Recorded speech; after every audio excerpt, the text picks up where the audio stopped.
Lost Island, the 5th free mod map to join the official lineup for ARK Survival Evolved.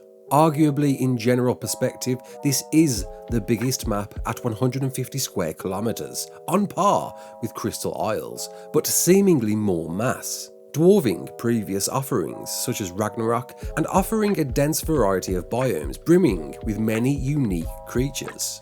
In fact, the first mod map to introduce more than one new dino, and all contained within a visibly inspired Tamriel iteration.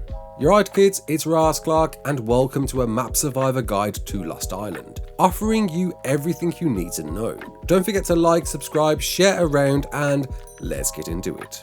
Offering us a seemingly primitive return to an ARK since forgotten with recent tech-heavy maps, Lost Island brings with it the same vision-obscuring weather systems we once struggled through.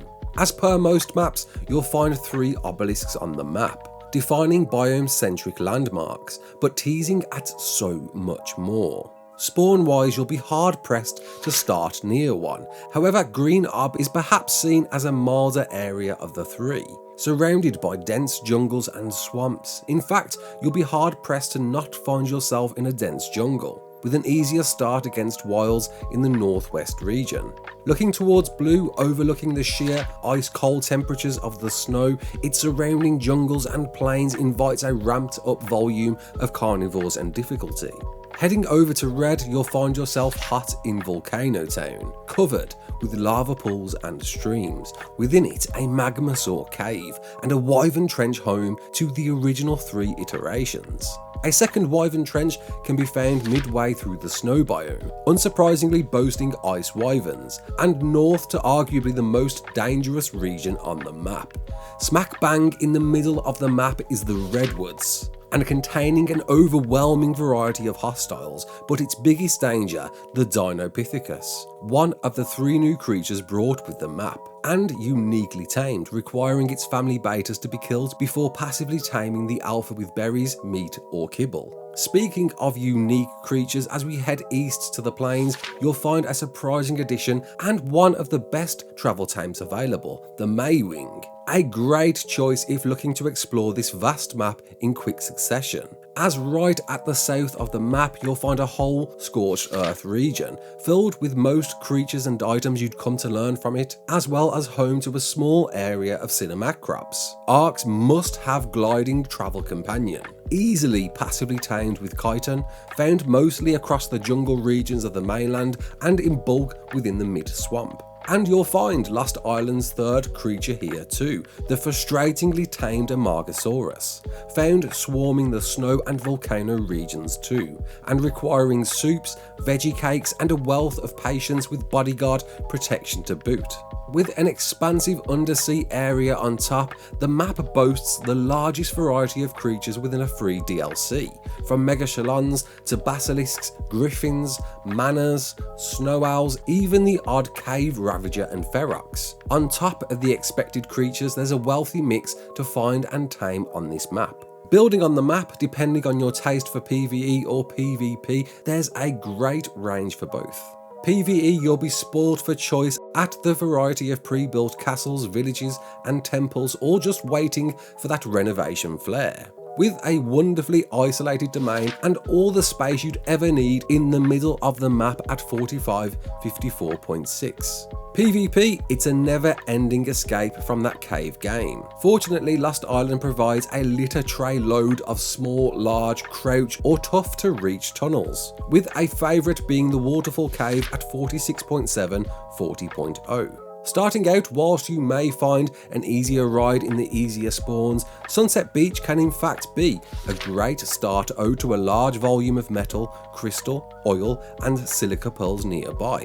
Your biggest difficulty at an early stage is paste, whereby you'll likely be hunting for beaver dams, which are sadly very far apart, with 3 main spawn areas to the west, north and southeast of the map, possibly defining your base locations. And if picking the southeast beaver dam, nearby you'll find a fantastic location brimming with silica pearls and metal not too far away. And speaking of metal, you'll find it clustered all over the map, traditionally in volume through high peak areas, notably surrounding the volcano and Wyvern Trench area, along with a wealth of obsidian and oil rocks littered around. In the same location, you'll find plenty of mantis lurking around and within its west cave, presenting plenty of organic poly, additional to their abundance of spawns in the desert region, and a backup of penguins along the ice lakes in the snow, and one heading to a crystal heavy cave. Heading just south of the volcano, you'll find the easiest and best spot for black pearls, a shallow lake brimming with them, and not too distant from a swamp for explants, uniquely placed poisonous mushrooms filled with biotoxin, and an abundance of sheep to the east for some early taming mutton. Lost Island introduces us to a brand new guardian, the King Dinopithecus, a giant leaping, poop exploding iteration of the tameable versions, leading an entourage of flying and mounted smaller primates, offering gamma, beta and alpha tests, unlocking a wealth of tech engrams, sadly not all that's in the game, but does reward you with the almighty Dinopithecus skin. And to face the beast, you'll need apex items and artifacts, which fortunately the map provides with almost all in the game. Hunter is found to the west of the map, within a cave located at either 37.1 10.6 or 38.5 10.5. Skylord Cave can be found south of Green Ob at 65.7 59.2. Pack Artifact has a number of different entrances, however the land route in can be found via 37.7 29.3. Strong is a mini maze of tunnels found within the Aberration Light Cave behind a waterfall at 26.5 54.6. Immune is a straightforward run in a magmasaur and lava infested cave at 28.6 71.2. The Clever Artifact requires a mini dip leading into a cave at 27.1 41.2. Brute takes you over to the desert in a cave at 86.1 85.4. And one of the more challenging caves to grab the Cunning Artifact can be found at 59.7 70.3. Devourer is a deep dive down in the sea, hidden in a sunken ship at 82.5 16.3. And by far the most difficult and gear preparing one is the massive and devious mini labyrinth, with an underwater entrance at 62.3 46.2.